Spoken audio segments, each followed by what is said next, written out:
When I came to Australia, I did not know much about the Australian visas and what it is, what are the requirements, how do you get it. So overall, I spent more than 15,000 Australian dollars or 8 lakh Indian rupees in agent and visa fees. But I did that mistake. You don't have to do the same mistake. So which Australian visa do you need? If you're planning to not stay for more than a year and you're coming for just to explore the different cities, maybe see the environment and meet your friends, then a tourist visa is for you.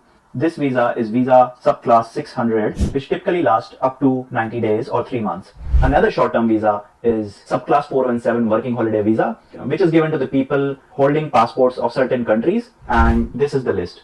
If you want to stay in Australia for a bit longer, but not too long, let's say about 2 to 5 years, then you need a student visa subclass 500. The duration of this visa will depend on the duration of your course or degree that you have undertaken. This has a lot of requirements. You better be prepared to study. Another 2 to 5 year visa is a business investor visa, which is subclass 188, in which you prove that you are establishing a business, or if you have an intention to establish a business in Australia for a particular period of time, then you get this visa. Another visa is temporary resident, or as some people call it, graduate visa. This is called subclass 485 visa. This visa is given to the people who have completed their degree in Australia. In some cases, even overseas degree is acceptable. If you have completed your degree in Australia, then you get about 2-year work visa if you have completed your master's or bachelor's, and 3-year work visa if you have completed PhD or master's by research.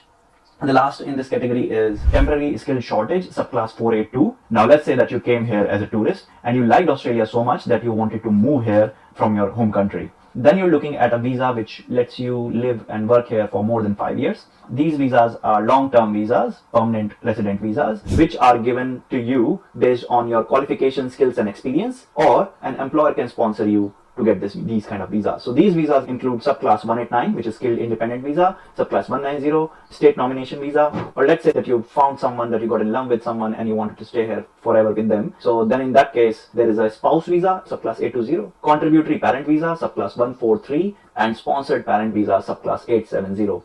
These are all the visas, long-term permanent resident visa, that you can get based on your skills, experience, or your employer can sponsor you, or your wife or husband can sponsor you, or your children can sponsor you to live here indefinitely. These visas have the maximum freedom to travel all over the country or work and live anywhere.